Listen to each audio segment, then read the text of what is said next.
Oke.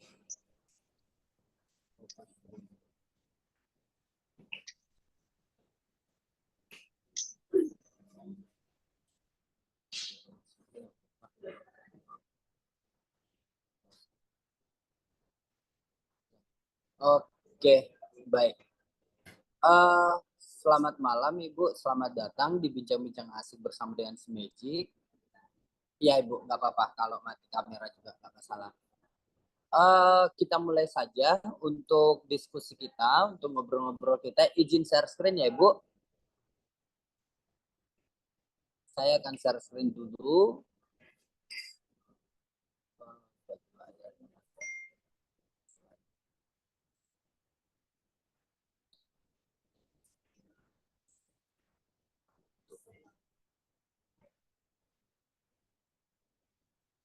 Oke.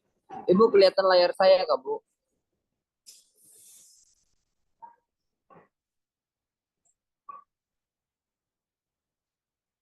Oke. Kelihatan layar saya Kak Bu? Ini aku nggak bisa lihat layar lagi nih. Aku harus masuk dengan device yang satu lagi. Laptopku lagi Iya. bermasalah. Oh iya, kelihatan Pak. Kelihatan. Oke, nah jadi untuk diskusi kita kali ini kita akan berbicara tentang kira-kira role play itu bisa diimplementasikan dalam pembelajaran matematika atau enggak gitu. Nah, kalau misalnya Bapak Ibu, ini Ibu sudah pernah mengimplementasikan role play Kak Bu? Belum pernah Pak. Belum pernah. Ibu ngajar di SMP matematika atau bagaimana? Saya mengajar di SMA. SMA. Oh, oke, menarik juga nih. Nah,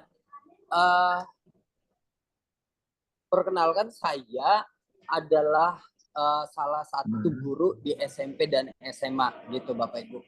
Nah, jadi untuk sekarang saya akan sharing pengalaman saya mengajar di sekolah dan kebetulan saya menerapkan role play ini dan menarik juga ketika saya melihat bagaimana respon anak saya untuk belajar tentang topik yang kami pelajari gitu. Nah, jadi saya mengajar di SMP dan SMA juga. Nah, selain daripada itu, saya adalah pendiri dari Magic, Sains dan Matematika Menjadi Asik. Program-program kita salah satunya adalah talkshow begini, kita mewadahi guru-guru mau berbagi melalui Magic, dan juga kita juga mewadahi guru-guru untuk mencari pengalaman dalam riset juga. Jadi kita tetap untuk mengembangkan program Magic melalui riset. Selain itu juga saya sebagai mahasiswa psikolog di UM Surabaya gitu. Nah, jadi kalau misalnya nih ditanya kira-kira Bapak Ibu, menurut Bapak Ibu role play itu apa sih di dalam pembelajaran matematika? Menurut Bapak Ibu, apa itu pembelajaran role play atau pembelajaran berbasis role play? Apakah boleh dicoba diketik di chat box Bapak Ibu?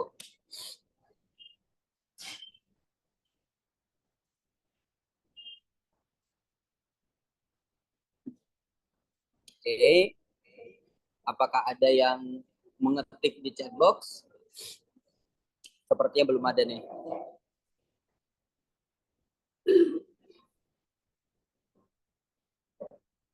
Oke, nggak apa-apa. Nah, jadi sebenarnya kalau misalnya role play ini sudah dikembangkan dari tahun 1992, di mana role play itu sebagai teknik pembelajaran, di mana peserta didik mengambil peranan dalam sebuah skenario yang mewakili situasi kehidupan nyata untuk mengadopsi perilaku, pemikiran, dan perasaan yang relevan dengan skenario tersebut. Dan juga pada tahun 2002, Adam menuliskan bahwa role play itu sebagai teknik yang digunakan untuk mengeksplorasi dinamika interpersonal dan konsep abstrak melalui simulasi interaksi yang relevan dengan pengalaman nyata. Nah, jadi ini sebenarnya sudah sangat lama dikembangkan dalam konsep pendidikan. Dan ini adalah definisi secara umum. Tetapi kalau misalnya dimasukkan dalam konten matematika, di mana pembelajaran matematika itu diharapkan dengan metode yang dimana siswa menerapkan skenario yang meniru situasi nyata yang mendukung elemen skenario yang meniru situasi dunia nyata yang mendukung elemen matematika, memungkinkan mereka untuk memecahkan masalah matematika secara aktif dan kontekstual. Jadi melalui role play ini diharapkan bahwa setiap anak itu memiliki pengalaman nyata dengan pembelajaran matematika yang mereka alami. Kira-kira begitu. Nah, jadi benar banget Bu Linda, di mana role play itu adalah anak-anak itu bermain peran gitu. Nah, jadi ini yang menjadi konsep yang kita bawakan di dalam pembelajaran matematika itu tidak hanya sebatas guru menerangkan tentang konsep dan juga anak-anak berlatih, tetapi juga melalui ini anak-anak akhirnya bisa merasakan sendiri bagaimana matematika itu penting di dalam kehidupan mereka sendiri gitu. Nah, jadi ini yang akan dipahami kita bahwa role play ini sebenarnya salah satu cara kita untuk membuat anak itu terlibat dalam pembelajaran matematika itu sendiri. Dan juga ini yang menjadi alat kita untuk membuat anak itu semakin termotivasi di dalam proses belajar mengajar. Contohnya begini Bapak Ibu, selama ini di dalam proses belajar mengajar kita melihat bahwa anak itu akan cenderung mendengar atau kita ajak mereka terlibat dengan menulis dan sebagainya gitu. Tetapi kalau dalam konteks ini ketika anak-anak itu terlibat dalam role play, di dalam bermain peran, mereka akhirnya mau tidak mau menggunakan konsep matematika itu seolah-olah di dalam kehidupan nyata gitu. Karena mereka itu harus memperankan sesuatu di dalam pembelajaran matematika itu dan mau nggak mau terlibat gitu. Kalau di dalam dunia real mereka itu bisa aja untuk menghindari, contohnya mau belanja, mereka bisa menghindari untuk tidak belanja gitu. Tetapi kalau ini mau nggak mau mereka sudah berada dalam peranan yang sudah diberikan kepada mereka gitu. Dan kedua juga ini juga membuat anak-anak menjadi anak yang memiliki konsep yang abstrak itu menjadi pengalaman praktis gitu. Nah, jadi konsep matematika yang anak-anak alami bukan hanya sebatas menjadi konsep yang ambigu atau yang abstrak, tetapi justru itu menjadi konsep yang relevan dan juga praktis di dalam kehidupannya mereka gitu. Jadi di dalam role play itu mau nggak mau mereka sudah mempraktekkan konsep-konsep yang mereka sudah tahu sebelumnya gitu. Terus di dalam hal ini juga role play itu memiliki manfaat di mana mereka bisa mengalami keterampilan yang mereka itu dikembangkan, yaitu keterampilan sosial dan juga komunikasi gitu. Nah, jadi anak-anak ini akan memiliki interaksi sosial satu sama lain dan komunikasi yang mereka kembangkan sendiri. Mau tidak mau mereka harus berkomunikasi dengan rekan-rekannya gitu. Sampai di sini ada pertanyaan Bapak Ibu?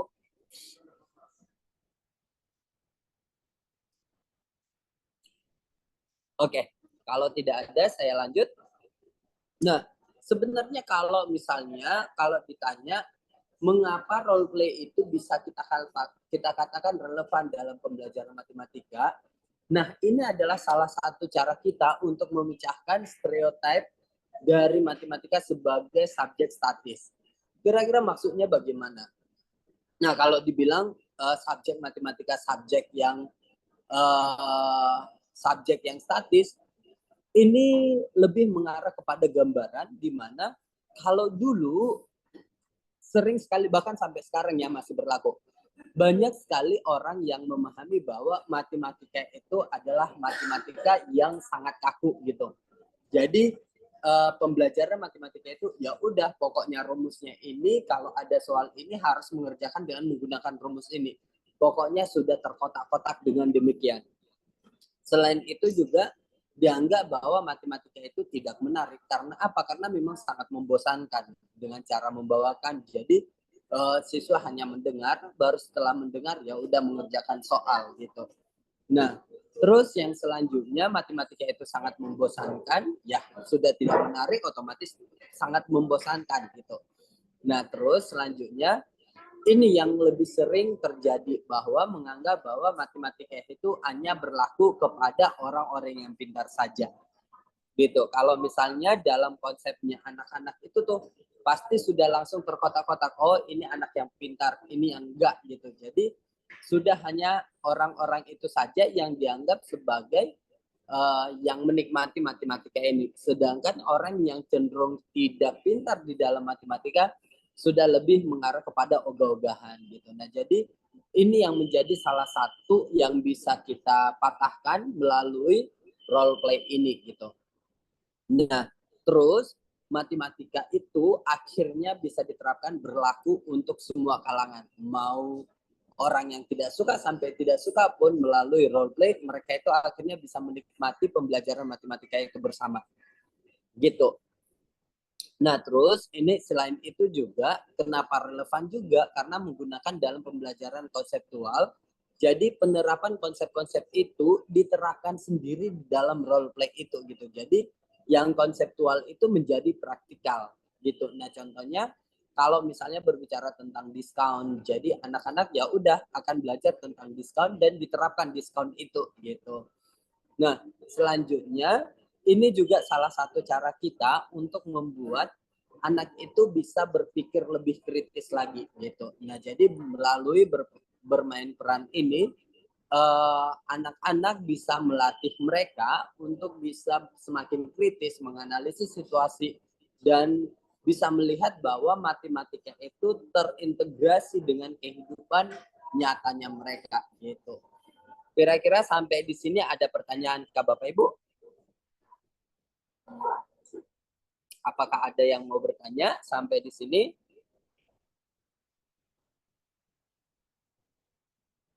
Oke, baik. Sepertinya tidak ada. Kita lanjut. Nah, ini saya akan menyampaikan implementasi atau contoh yang saya laksanakan di dalam pembelajaran saya sendiri, yaitu di kelas ketika saya mengajar di sekolah gitu. Nah, jadi sebelum ke sana, kira-kira menurut Bapak Ibu, kalau misalnya mau kita implementasikan role play ini, topik-topik matematika seperti apa aja yang bisa kita terapkan dalam role play ini? Bapak Ibu boleh minta tolong untuk ketik di chat box enggak?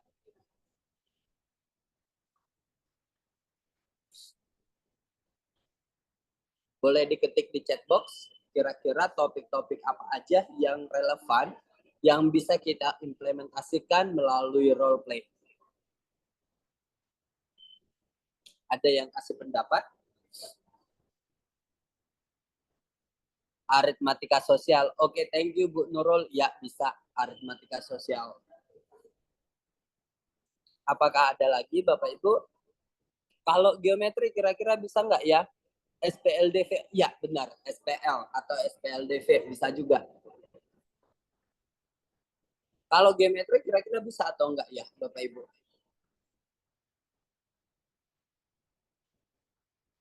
Apakah bisa geometri? Bisa. Kira-kira penerapannya akan seperti apa?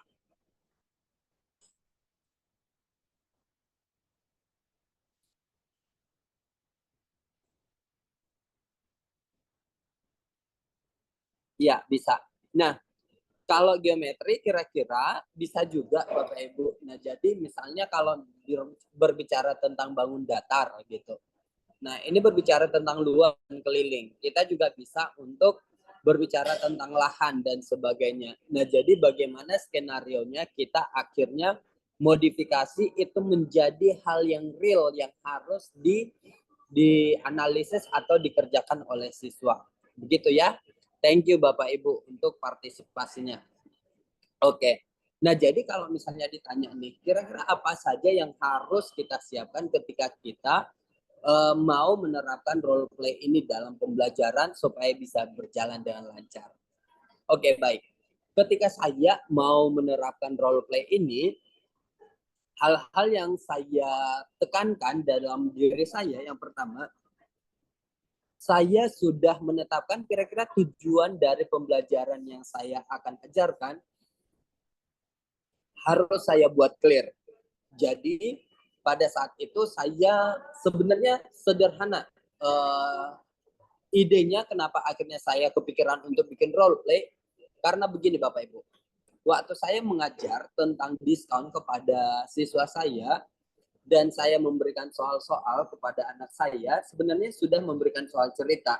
Saya berpikir soal ceritanya itu sudah relevan dengan anak-anak. Tetapi mereka ketika itu untuk mengerjakan masih bingung-bingung gitu. Sampai saya sederhanakan dengan cara memisalkan mereka itu pergi ke satu mall dan melihat barang dagangan dengan harga dengan diskon sekian gitu.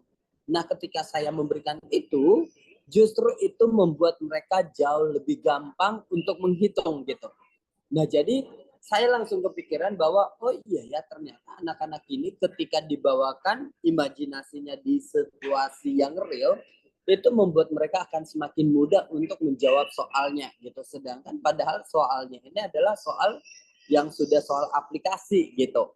Nah, sehingga saya menetapkan bahwa tujuan dari pembelajaran yang saya bawakan adalah bagaimana anak-anak bisa mengimplementasikan konsep diskon atau presentasi terhadap pembelajaran matematika gitu yang relate dengan kehidupan nyata anak-anak. Nah, setelah itu saya juga untuk mencoba untuk kalau konsep ini apa yang harus saya lakukan supaya anak-anak ini bisa relate dengan diri mereka tetapi settingannya tetap bisa nyata gitu. Nah, jadi saya coba berpikir untuk kayaknya untuk konsep diskon ini atau konsep presentasi ini ada yang berbicara tentang pajak, ada juga berbicara tentang diskon gitu. Oh, kalau pajak ini ada tambahan biaya.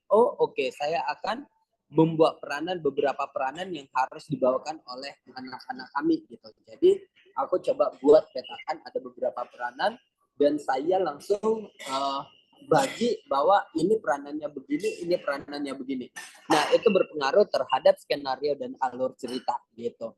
Nah, terus saya juga membuat instruksi dan aturan mainnya di mana kalau peranan A harus begini, peranan B harus begini, peranan C harus begini, peranan D harus begini gitu.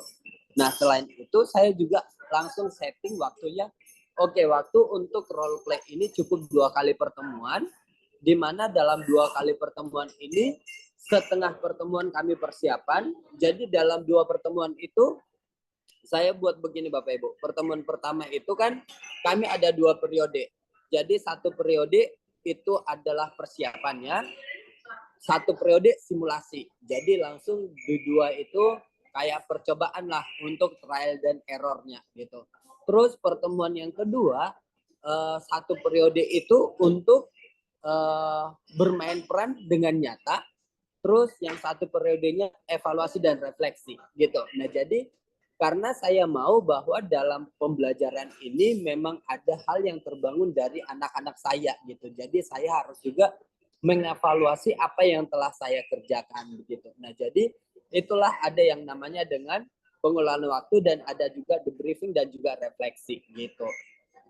Nah, setelah itu ini adalah persiapan kami bersama dengan anak-anak, Bapak Ibu, di mana anak-anak saya sudah siapkan materi-materinya. Contohnya nih materialnya, saya sudah siapkan apa aja alat-alat yang akan kami butuhkan. Jadi dalam hal ini karena memang saya mengajarkan persentil, presentasi, saya langsung menekankan kepada ada barang yang harus dijual, ada uang yang digunakan gitu. Nah, jadi setelah sudah dibuat, aku langsung kasih anak-anak karena kalau misalnya kami itu mulai lumayan banyak tanggung jawab di sekolah, sehingga saya berjuang untuk berusaha untuk bagaimana anak-anak terlibat melalui dari perencanaan juga gitu. Jadi keterlibatan anak itu bukan hanya sebatas belajar di kelas, tetapi melalui dari perencanaan, perancangan, bahkan juga implementasi, saya mengusahakan bagaimana anak ini bisa terlibat di dalam. Jadi peranan anak bukan hanya sebatas penerima informasi, tetapi mereka juga menjadi bagian dari keseluruhan pembelajaran itu gitu. Nah, sedangkan ketika di sini anak-anak mulai menggunting-gunting dan sebagainya, mereka justru excited banget bahwa iya ya ini bisa begini gitu. Jadi ada diskusinya mereka. Gitu. Nah, ini mereka juga mulai membagi-bagi uangnya. Jadi peranannya sudah saya bagi begini Ibu, Bapak Ibu. Yang pertama, saya menerapkan ada orang yang menerima pajak dan juga penentu pajak. Itu saya sebut dengan pemerintah gitu. Dan ada juga sebagai supplier, di mana supplier ini adalah sumber utama dari barang yang dibeli gitu. Jadi mereka menjual barang dan mereka juga yang menjadi penentu harga pertama gitu. Sedangkan ada yang namanya seller. Seller ini adalah orang yang membeli dari supplier dan menjual kepada customer. Dan mereka juga adalah orang yang akan menentukan harga kedua dan sudah menambahkan harga dari pajak yang harus mereka bayar dan juga menentukan harga keuntungan yang mereka akan terima juga gitu. Terus yang ketiga ada customer. Customer ini adalah orang yang membeli barang di mana mereka harus mencapai target atau challenge yang sudah saya berikan gitu. Jadi customer ini ada yang mau dicapai, misalnya nih, harus membeli tas sebanyak 6, harus membeli pensil sebanyak 7, misalnya begitu. Jadi ada beberapa yang harus dicapai gitu. Sedangkan untuk pertemuan pertama, kan tadi saya bilang bahwa untuk pertemuan pertama itu ada simulasi gitu. Nah, jadi di simulasi itu juga kami mau melihat bagaimana ada masalah apa yang akan timbul gitu. Dan masalah di pertama itu yang timbul adalah ketika anak saya mencoba untuk membeli barang tetapi uangnya sudah habis, tetapi yang target yang mau dipenuhi belum tercapai gitu. Jadi sampai dia tanya, "Pak, saya sudah tidak punya uang lagi untuk membeli barang, tetapi saya tidak tercapai nih apa yang harus saya capai gitu." Nah, sehingga apa yang mau saya lakukan? Apakah boleh saya menjual barang ini juga gitu? Nah, tetapi karena dia adalah sebagai customer, dia tidak mempunyai wewenang untuk menjual gitu. Jadi ini adalah salah satu problem yang ditemukan pada saat role play yang pertama gitu, sehingga kita punya ide yang baru lagi di mana kita bangun kesepakatan bersama bahwa customer itu bisa mendapatkan uang dari pemerintah dan juga dari saya ketika mereka mencapai target tertentu gitu. Jadi dan supplier juga harus menyetor uang modal kepada saya. Jadi mereka menentukan modal dan modalnya itu diserahkan saya. Jadi yang mereka pegang cuma untung setelah bayar pajak. Seller yang bisa membeli tetapi mereka menghitung untung juga dan juga membayar pajak gitu. Jadi ada aturan tambahan yang diberikan gitu. Nah, ini hal-hal yang menarik yang bisa didiskusikan antara guru dan juga anak sehingga anak juga semakin bisa melihat bahwa ternyata ini yang realnya gitu. Nah, ini salah satu rules yang sudah dijalankan. Bapak Ibu kedengaran suaranya kah? Is able to achieve the goal for the amount of notebooks to buy, you'll get Ya, 6%. Bapak. For the pens, to the supplier is 5%, to the seller 3%, and to the customer 6%. For erasers, there's no tax to the supplier nor the seller, and to the customer 3%. For rulers, 7% for supplier, 5% for seller, and 10% for the customer. For backpack, 10% to the supplier, 7% to the seller, and 12% to the customer. 65. Can I have a 165 per bag? Ini keseruan anak-anak pada saat belanja. You want all the same or the kind of money. Your rulers. Okay, so that's why you have to decide which one you have to sell first. Can I what's the cheapest thing? This one.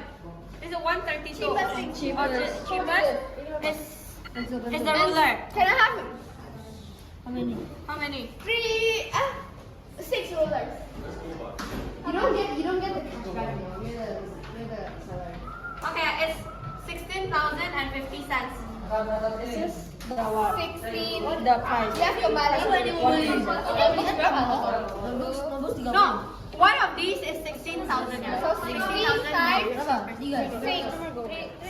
16,050 You yang cents. hitung lah. You're the one. You guys. Nah, sedangkan ini adalah keseruan anak-anak pada saat beli dari seller. Tax is 3,000. Seller. Jadi mereka itu coba menghitung-hitung tuh. Kalau harganya segini kira-kira bagaimana?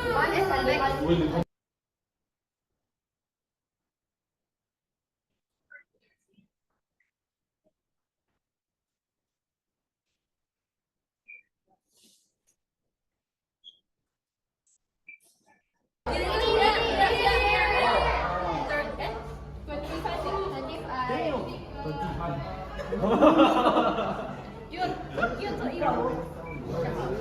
mencoba menghitung pajaknya berapa, untungnya berapa, kira-kira begitu. Nah, jadi itu adalah keseruan mereka pada saat mengimplementasikan atau menerapkan konsep presentasi terhadap dunia real yang harus mereka hadapi gitu. Dan ini anak-anak belajar untuk menghitung, oh uang saya segini, kira-kira apa yang harus saya beli duluan. Jadi anak-anak mencoba untuk menganalisis target yang mereka punya apa dulu yang harus dipenuhi mereka gitu. Nah, ini anak-anak menghitung barang-barangnya mereka, untungnya mereka, pajak yang harus dibayarkan gitu. Nah, jadi anak-anak mencoba untuk menghitung dengan detail, dengan kemampuan yang mereka sudah punya. Dan ini adalah setelah itu saya tidak memberikan, saya memberikan mereka refleksi kira-kira apa yang didapat. Baru setelah itu saya juga memberikan satu soal, Bapak Ibu, seperti ini. Jadi soalnya ini sudah lebih kepada bagaimana anak itu semakin berpikir kritis. Jadi ada suatu kondisi di mana ketika misalnya sebuah restoran, ada pajak-pajak yang harus dibayar. Yang pertama itu pajak ketika mereka itu mau membeli suatu bahan dari makanannya mereka. Terus yang kedua, mereka harus membayar pajak ketika produknya sudah dijualkan. Terus mereka juga akan membayar pajak dari restoran yang mereka bangun. Gitu. Sedangkan kalau misalnya berbicara tentang ingredient atau bahan-bahan yang dibutuhkan, bahan utamanya ada beberapa nih untuk sebuah sapi bakar gitu. Nah, jadi harga 1 kilonya begini, terus kalau misalnya tomatnya mau buat sausnya harganya segini, ini semuanya untuk bahan-bahan premiumnya gitu. Nah, anak-anak ada juga yang langsung berpikiran untuk bagaimana dimasukin semuanya, dihitung semuanya tanpa memperhitungkan bahwa oh gimana ya caranya kalau misalnya apa bahan-bahan yang dibutuhkan apakah langsung memang ini semuanya atau memang masih bisa untuk setengah kilo atau seperempat dan sebagainya. Tidak langsung berpikir secara detail begitu, tetapi hal yang paling penting adalah anak-anak sudah mulai menghitungkan bahwa oh pajaknya segini, oh total pajaknya segini, oh biaya penanganannya di sini gitu. Jadi sampai diperhitungkan handling fee-nya gitu. Jadi sehingga anak itu juga berpikir bahwa oh oke, untuk 1 kilogram ini bisa dibagi menjadi 4 bagian, berarti 250 gram dan harganya menjadi 92.000 gitu. Nah, jadi akhirnya dia menemukan bahwa final price-nya itu adalah segini gitu. Dengan catatan untuk pajaknya sekitaran 12.000. Jadi ditotalkan nanti semuanya kira-kira begitu. Tetapi ada juga anak yang hanya menghitung oh kalau misalnya beef-nya segini berarti pajaknya sekiranya segini. Kalau misalnya tomatnya segini berarti pajaknya segini. Jadi dia hanya sebatas menghitung itu juga gitu. Nah, jadi konsepnya adalah ini bisa melatih anak, semakin ada anak yang semakin deep daya berpikirnya, ada juga anak yang memang hanya sebatas menghitung diskonnya saja gitu. Ada yang tidak bisa sama sekali juga, tidak mengerti apa arah dari pertanyaannya gitu. Nah, jadi dia ini mau diapain gitu, sampai pusing setengah mampus juga gitu. Tapi bagi saya tidak apa-apa karena memang itu adalah prosesnya mereka. Karena mereka selama ini tidak punya pengalaman untuk mempunyai soal-soal yang analisis begini, yang open-ended begitu gitu. Tapi ada juga anak yang memang sama seperti yang tadi. Mereka itu lebih detail untuk menghitungnya gitu. Sampai ada juga yang langsung berpikir bahwa ketika dia adalah di bagian situ, maka dia harus mendapatkan gaji berapa gitu. Jadi dia lebih melihat untung dan ruginya lagi, dia menghitung lebih detail lagi, tetapi perlu juga untuk ditekankan dalam hal ini, tidak semua bahan ini harus diterapkan di sini, kira-kira begitu. Jadi dengan role play yang ini kan, bahwa ada anak-anak semakin deep cara berpikirnya, tetapi ada juga anak yang memang belum terbiasa untuk menyelesaikan soal-soal yang open-ended, kira-kira begitu. Nah, sekian untuk yang saya sharingkan Bapak Ibu. Semoga apa yang saya seringkan menjadi hal yang bermanfaat bagi kita. Kalau ada yang mau bertanya, dipersilakan Bapak Ibu.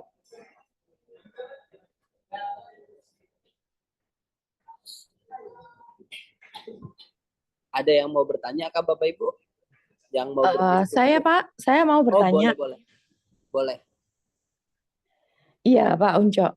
Begini, konsep matematika yang di role playing-kan itu yang sifatnya itu apa ya, seperti halnya arsos, aritmetika sosial. Tapi yang kalau materi-materi tertentu saja ya Pak ya.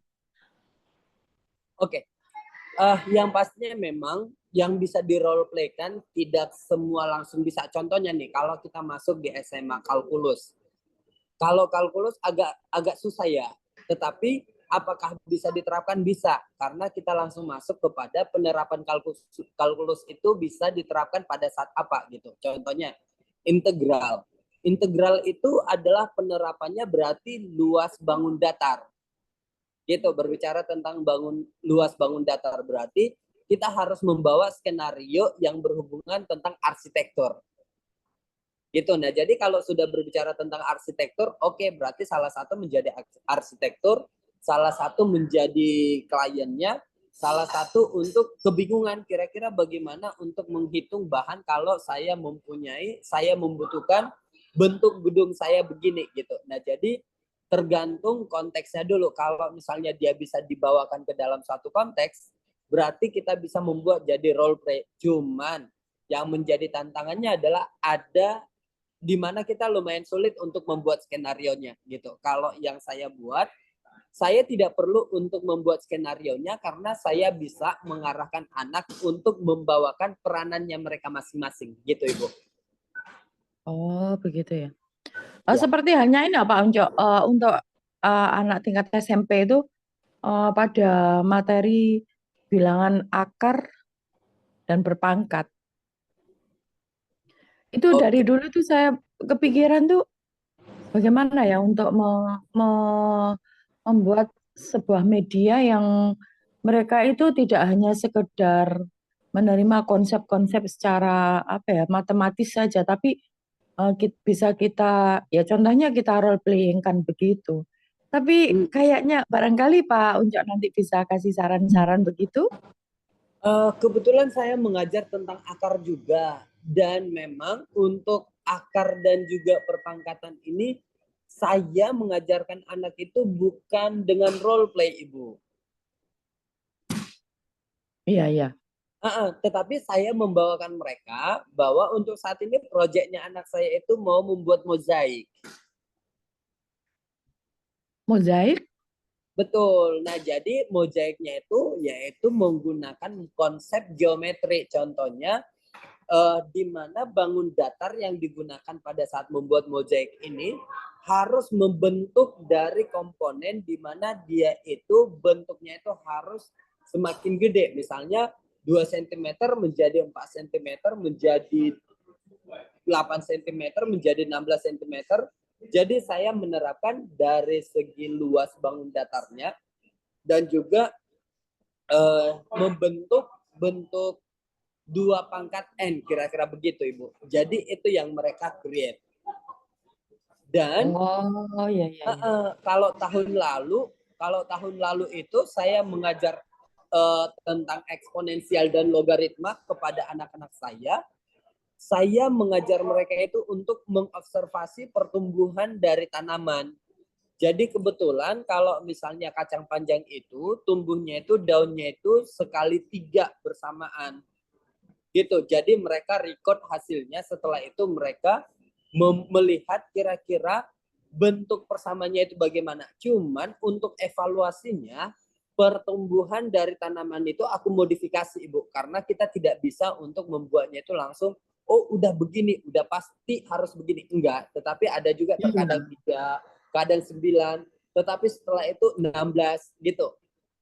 Jadi tidak menentu, hanya saja itu kita bermain harus ada yang dimodifikasi supaya bisa membentuk model matematikanya gitu. Jadi saya mengarahkan untuk anak itu bisa membuat model matematikanya, kira-kira begitu Ibu. Berarti perlu adanya jauh-jauh hari sudah kita prepare ya Pak ya untuk menuju ke situ Pak Tari. Wah, Betul, sebelum hebat. mengajar saya sudah menyiapkan apa bahannya, bahkan mereka itu Ya, mengobservasi itu maksud selama saya itu 2 bulan. kalau pertumbuhan tuh kan durasinya kan lama Pak.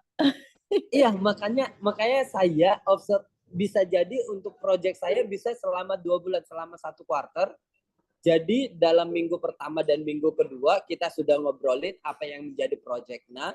Baru minggu sampai minggu ketiga konsep dasarnya. Baru setelah itu ya udah mereka sudah memperhatikan pertumbuhannya sembari belajar konsep-konsep dasarnya, Bu. Oh, gitu ya. Iya, Gitu. iya, iya. Jadi Iya, iya. tidak Terima ada kasih. ya tidak ada project saya yang bersama dengan anak hanya sebatas 1 minggu, jadi nggak ada. Tetapi kita bisa jadi project itu berjalan selama 1 bulan, 1 bulan setengah, 2 bulan gitu, Bu. Iya. Istilahnya itu apa ya, pengamatan yang alami ya. Kita tidak bisa Betul, merekayasa. Maksud saya itu gini, betul. kita mereka-reka supaya menjadi sebuah proyek yang pada akhirnya nanti kompetensi tentang bilangan berpangkat dan akar itu yang kita inginkan. Tapi sampai Hmm. sekarang saya belum menemukan gitu loh, Mbak. Oke, Nah, itu bisa kalau masukan ya. kalau misalnya apa bisa juga Ibu yang untuk membuat mozaik itu, kalau mozaik itu kan mau nggak mau mereka sudah menerapkan luas bangun datar yang mereka gunakan sudah mereka sendiri yang tentukan. Jadi mau nggak mau mereka menerapkan konsep dari 2 pangkat N itu terhadap mozaik yang akan mereka jadikan gitu. Iya, iya, iya, iya. Betul, Pak. Terima kasih, Pak Unco. Oke, sama-sama Bu Nur. Oke, Bapak Iya, Ibu iya. ada lagi yang mau ditanyakan? Saya Oke, Pak Uncok. oke. Ya, silakan Bu Nur. Hmm. Bu Linda ya. Iya, iya. Jadi Oh, saya oke. jadi tertarik ya dengan metode role playing ini. Kebetulan kalau di saya itu baru kurikulum Merdeka itu baru diterapkan sekarang itu baru kelas 11 ya. Oh, Dan saya baru masuk karena memang sebelumnya saya konsen di kurikulum 2013-nya yang sekarang sedang kelas 12. Nah, ini jadi tertarik kira-kira materi apa ya yang cocok buat role playing. Nah, itu yang pertama. Yang kedua, nah ini bagaimana supaya nanti anak-anak itu tidak terpaku ke alur, tapi nanti ke konten matematika dalam role playing itu yang akan disampaikan. Mungkin itu saja dulu, Pak Uncok. Terima kasih. oke. Nah, jadi untuk role play ini sebenarnya kita harus bisa memetakan apa tujuan dari yang mau kita capai dulu gitu. Kalau di kelas 11 aku coba untuk memetakan sendiri ya Bu ya. Contohnya ada yang namanya program linear ya. Ada program Kebetulan, linear. program linear ada ya. Kebetulan saya belum baca semuanya. Oh, Baru oke. baru 1 semester. Oh, ada di Baik. semester berapa itu ya? Semester 2 mungkin. Nah, jadi tahun lalu itu saya mengajar program linear, Ibu. Kebetulan waktu saya mengajar itu, saya membawakan anak-anak pemodelan matematika. Gitu. Nah, Iya. karena sudah langsung relate bahwa ada konsep yang bisa digunakan, berarti itu otomatis bisa juga kita buat ke dalam role play juga. Gitu. Contohnya begini. Kita langsung melihat bahwa ada konsep di mana pernah dengar jumping jam nggak Ibu? Belum pernah kebetulan. Oke. Nah, jadi kalau misalnya apa nanti nggak apa-apa lihat aja di apa itu di YouTube jumping Iya, jam di itu di mana ketika permainan itu ada permainan di Singapura, dia itu bisa melompat ke bawah, baru naik ke atas, turun naik ke atas begitu. Jadi, nah ini bisa menjadi salah satu kliennya adalah orang yang pengen membuat permainan jumping jam, misalnya gitu. Nah, jadi dia mau untuk membuat modelan matematikanya supaya bisa tahu kira-kira bahan karet yang digunakan yang relevan ke sini bagaimana. Gitu. Nah, jadi dimodifikasi di mana anak itu harus memperhitungkan karet yang dibutuhkan berapa banyak. Jadi mereka itu sebagai pemilik atau arsitek atau apa ya, teknisi yang akan menawarkan produk kepada kliennya mereka sehingga ketika menemukan bentuk persamaannya itu jadi batas maksimum yang bisa digunakan adalah begini gitu. Jadi mereka akhirnya menghitung jumlah manusia maksimum, berat badan maksimumnya manusia berapa beratnya, terus jumlah karet maksimumnya berapa banyak, terus tinggi dari ke permukaan dasar sampai ke atas berapa tingginya. Jadi itu yang membuat akhirnya mereka harus ada percobaan-percobaan, baru setelah itu ada komunikasi antara klien dan juga teknisinya supaya ini bisa terjadi gitu. Sampai ada juga di mana yang bagian tertentu yang akan memperhitungkan biaya-biaya yang dibutuhkan gitu. Jadi ibaratnya ada transaksional. Hanya saja ini butuh kreativitasnya guru juga untuk melihat peranannya mereka dan sebagai apa supaya mereka bisa untuk melihat ini nih yang harus saya lakukan, kira-kira begitu Ibu. Jadi ini ada kombinasi antara pemodelan dan juga role play gitu. Begitu. Ya, terima kasih. Mungkin nanti akan saya ini lagi. Mudah-mudahan bisa dicoba ya. Amin. Kalau misalnya nggak apa-apa kok. Nanti kalau misalnya sudah mencoba dapat ide-idenya, kita diskusi lagi supaya lebih mempertajam, nggak apa-apa juga Ibu. Oh iya, terima kasih. Gitu. Oke, Bapak Ibu ada lagi yang mau bertanya? Iya, Pak Unjo. Pak Unjo, apa yang sudah Pak Unjo jelaskan tadi itu di tingkat SMP pernah saya melakukan pembelajaran berbasis STEM. Jadi seperti jumping jump itu tadi untuk membuat persamaan linear itu dengan menggunakan itu. Kebetulan dulu pernah saya ikut workshop di Jogja itu di P4, masih P4 TKI matematika di Jogja itu. Ketika kita mau proyek kepada anak-anak itu tadi, jadi memperhitungkan berapa jumlah karetnya, kemudian kita pantulkan sampai sejauh mana itu. Begini, itu ketika tahun berapa gitu loh Pak? Pembelajaran berbasis STEM itu sekitar tahun 2019 mungkin. Barangkali Pak Uncok nanti bisa memberikan informasi ataupun beberapa skenario yang sangat bermanfaat nanti bagi murid-murid saya. Nanti boleh Pak Uncok untuk men-share di grup grup WA yang Pak Uncok itu di apa namanya? WA yang Pak Uncok barusan share itu. Kebetulan saya banyak men-share di WA Ibu.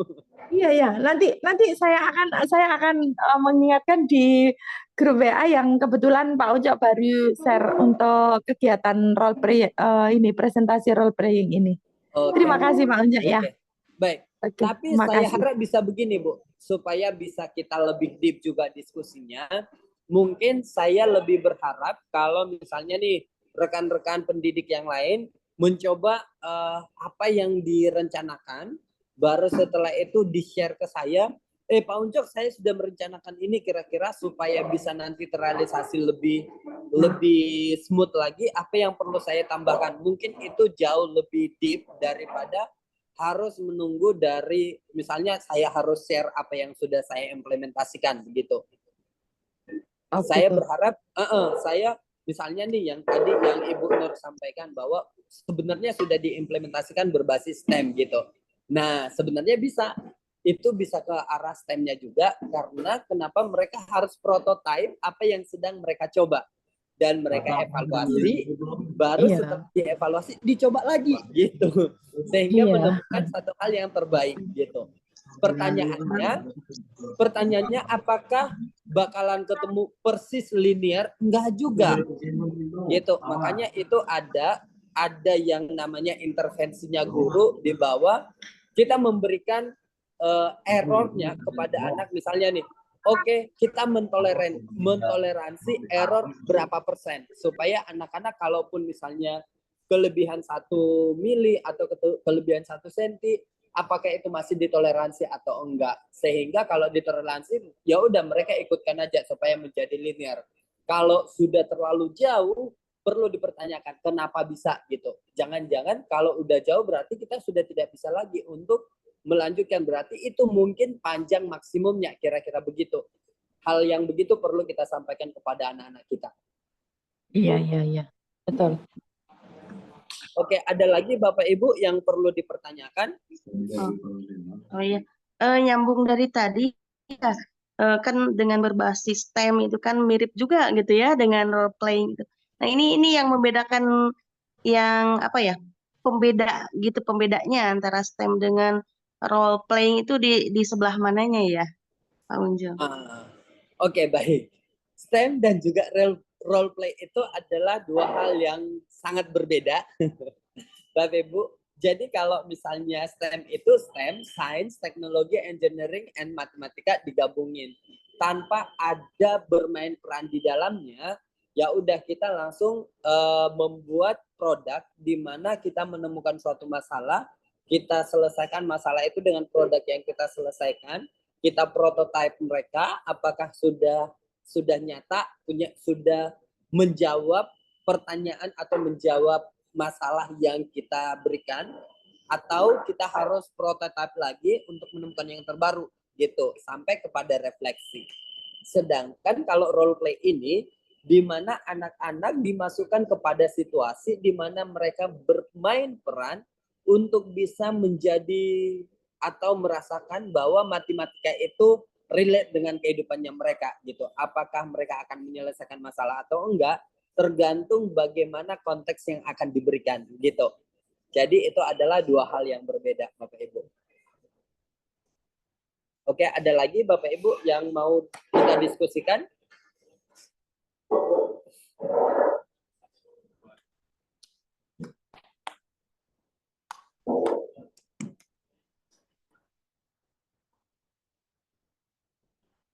Cek 1, 2. Sepertinya sudah tidak ada lagi nih yang mau bertanya nih.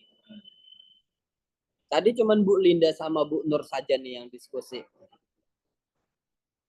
Oke, Bu Nur tadi untuk bilangan berpangkat kira-kira pakai pendekatan apa, Pak? Oke, tadi sudah kita obrolin ya, kalau misalnya untuk bilangan berpangkat itu bisa juga mengobservasi atau mengamati pertumbuhan tanaman. Itu relate juga dengan kehidupan anak-anak gitu. Anak-anak, ya. Sudah pernah Kak Bu untuk menerapkan itu? Belum, kebetulan belum pernah. Oke. Bu Nur, kalau Justru seandainya Bu Nur, ini informasi saya dapatkan dari Pak Unca malam ini gitu. oh, I see. Oke. Bu Nur, kalau seandainya Bu Nur mau berbagi melalui Magic untuk di setiap hari minggunya, ambil satu waktu bisa juga loh, Bu. Oh, gitu ya, Pak ya. Iya, jadi Iya.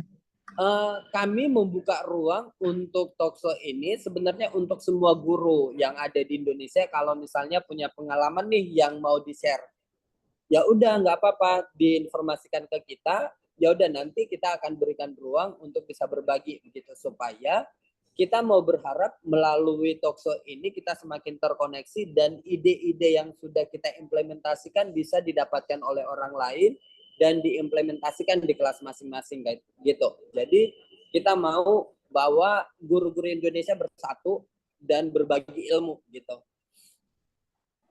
Ya, boleh. Oke, Bapak Ibu, ada lagi yang mau disampaikan atau didiskusikan? Oke, sepertinya sudah tidak ada. Terima kasih Bapak Ibu sudah hadir di Bincang-Bincang Asing bersama dengan Magic. Nah, yang pastinya untuk minggu depan itu kita akan diskusi tentang scaffolding gitu. Nah, jadi narasumbernya itu adalah dosen dan beliau sudah berkecimpung bagaimana untuk melihat menyambungkan antara pemahaman awal anak dengan pelajaran yang mau kita sampaikan itu adalah ada scaffolding yang harus dipikirkan. Jadi kita akan membahas ini minggu depan. Semoga Bapak Ibu boleh datang tepat waktu juga. Pokoknya kita itu akan selalu ada di jam 19.30 sampai dengan 20.30 di bincang-bincang asik bersama Dance Magic. Narasumbernya juga pasti bervariasi gitu. Semoga ini komunitas yang menjadi wadah bagi kita saling berbagi dan juga saling memberi apa yang bisa kita berikan, wawasan apa yang bisa kita sharingkan, sehingga kita semakin kaya dan bisa menginspirasi satu sama lain. Terima kasih Bapak Ibu, semoga harinya menyambut besok kerja bisa semakin berwarna lagi. Oke, terima kasih Bapak Ibu. Sampai ketemu di minggu Terima depan. kasih Pak Unca. Oke. Terima kasih. Terima kasih Bapak Unco. Izin live Pak ya. Siap, siap.